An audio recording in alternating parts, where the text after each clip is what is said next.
Every time we get behind the wheel of our own car, we really should stop for just a moment and think about this man, Henry Ford. He didn't invent the car. It was well along in its development when Ford got into the game. But he did apply assembly line techniques to the manufacturing of cars, which brought down their price, making it possible for the average Joe to buy a car for the very first time.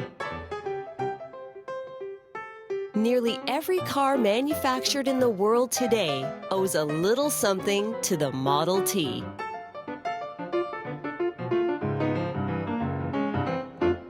The Model T was really the first car made in large numbers anywhere in the world, actually. It is the car that put America on wheels and allowed the average family to have a car. Of course, in those days, the average family was a farming family, and Model Ts were useful in terms of powering silo fillers and other things that allowed farmers a much easier time of it in terms of doing their job. And then, of course, you could drive to town on the weekend. They were quite inexpensive. Parts were readily available. They were easy to repair. There were a lot of things about them like that that endeared America to them.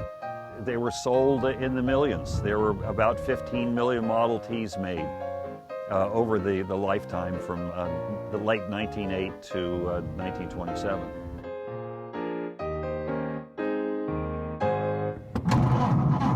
Jonathan Griggs has been a Ford man his whole life. His latest hobby car is the 1931 Model A, a car which he acknowledges would never have existed without the Model T.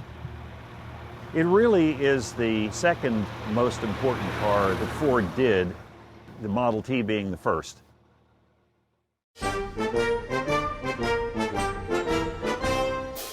The Flivvers, as Model Ts were nicknamed, had a top speed of about 40 miles an hour with a 20-horsepower engine. In 1908, they'd sold for about $850. But by the 1920s, Ford had brought the price down to only $250. The car remained essentially the same until the day they stopped making it. Ford didn't like change. He used to say his customers could have the car in any color they wanted, as long as it was black. People who lived in cities in those days lived close enough to work to walk to work. It's important to remember that in America you had a whole bunch of small towns, and in those small towns you'd have an industry or two. And people really couldn't afford to have a car to drive back and forth to work. They walked to work. When these cars were made, if you had a car, it was one, and that was for the entire family. It would be useful in terms of staying out of the cold, and it would also be useful in the summertime when it was really hot. Of course, there was no air conditioning in those days, and people on a Sunday after church would climb in their car, roll the windows down, and go for a drive to cool off. So there were a whole variety of things that cars like this would be asked to do. When other car companies finally began to eat into Ford's Model T market share, he realized he'd have to bring out a radically redesigned car, the Model A. This was a car that was widely anticipated by the public. They actually shut down the factory for several months prior to production, and people stopped buying cars, waiting for the first Model A's to be produced in 1928. It was a completely new car, redesigned from the ground up. While the suspension system was similar to the Model T, it was in fact completely different.